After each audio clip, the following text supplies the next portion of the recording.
Shalom à tous, nous sommes à la veille de Shabbat Re'eh.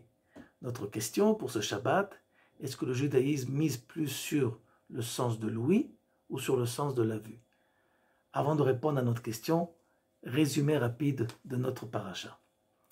Différents sujets dans cette paracha, comme par exemple le récit des bénédictions ou des malédictions sur le monde de Gérizim ou sur le monde de Eval, ainsi que l'interdiction de consommer du sang, l'interdiction de rajouter au commandement divin, l'interdiction de se livrer à l'avodat zara aussi bien individuelle que collective, l'interdiction de suivre un prophète qui sera un faux prophète, l'obligation que nous avons d'observer l'année shabbatique même au niveau des dettes, ce qui veut dire que l'année de la Shemitah, l'année shabbatique, sera clôturée par l'annulation des dettes, l'obligation que nous avons lorsque nous délivrons un esclave de lui donner un certain pécule de façon qu'il puisse commencer sa nouvelle vie, et un rappel rapide des fêtes juives.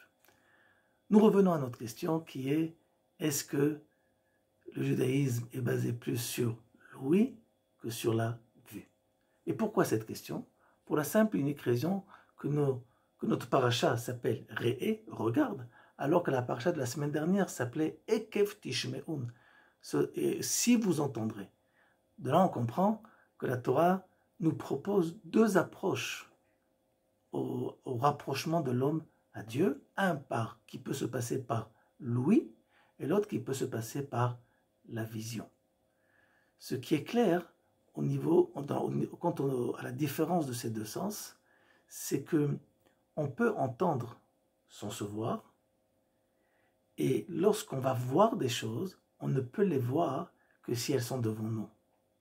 Ce qui veut dire que le sens de la vision permet une perception des choses, du paysage, du panorama, beaucoup plus directe que l'ouïe.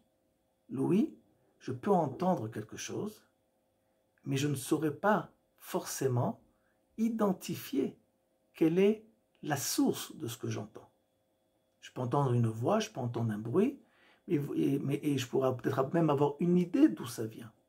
Mais ça n'empêche pas que pour pouvoir certifier la source de ce que j'entends, il faudra que, si c'est possible, que je lève ma tête et voir tout simplement d'où provient ce son.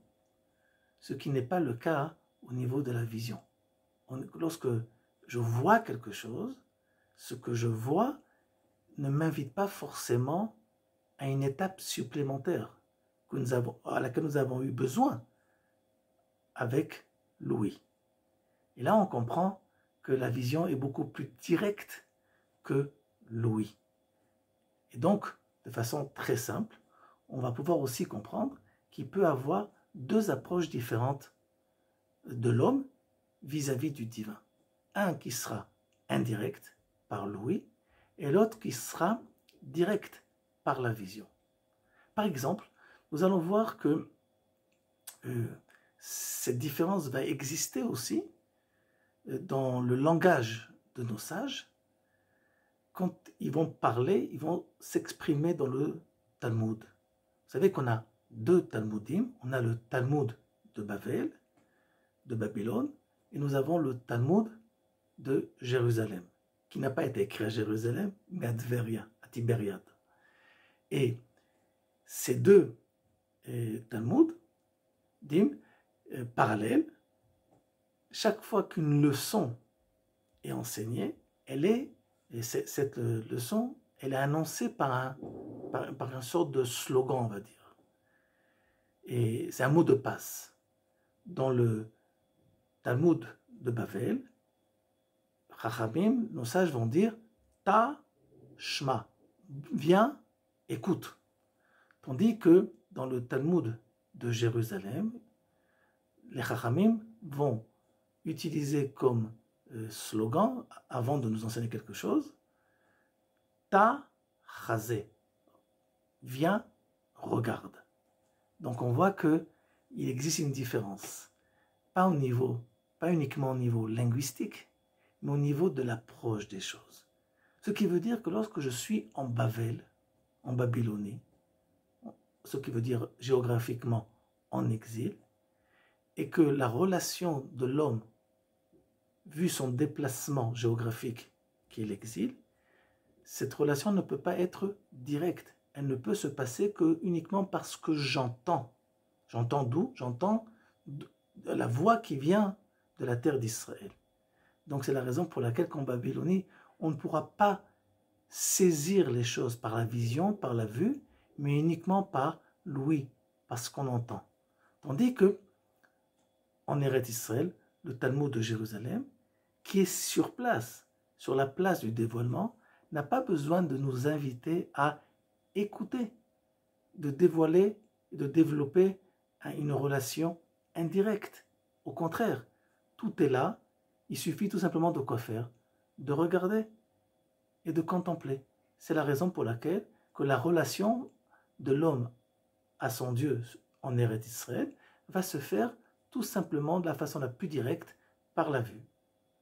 Et je vous rappelle que lorsque nos ancêtres sont sortis d'Égypte et qu'ils sont arrivés à l'étape extraordinaire du don de la Torah, le passouk nous enseigne Ve'am ro'im et akolot, ce qui veut dire que le peuple voyait les voix, sans vraiment comprendre de quoi on parle, comment on peut voir les voix. C'est-à-dire, est-ce qu'on voit les différentes... on ne sait pas ce qu'ils ont vu. Mais ce qui est clair, c'est que le passouk nous dit que l'étape extraordinaire de Matan Torah, du don de la Torah, s'est exprimée lorsque l'ouïe est devenu vision. Pourquoi? Parce que lorsque ce que j'entends devient vision, alors je ne peux pas m'empêcher de ne pas vivre les choses, parce que je les vois. Donc, la meilleure chose que nous pouvons nous souhaiter à tous en ce Shabbat, c'est de pouvoir nous élever à la vision de ce que nous entendons. Et lorsque nous pourrons nous élever à cette vision des choses, alors il sera très simple pour nous de pouvoir assumer notre responsabilité en tant que serviteur divin. Shabbat Shalom à tous.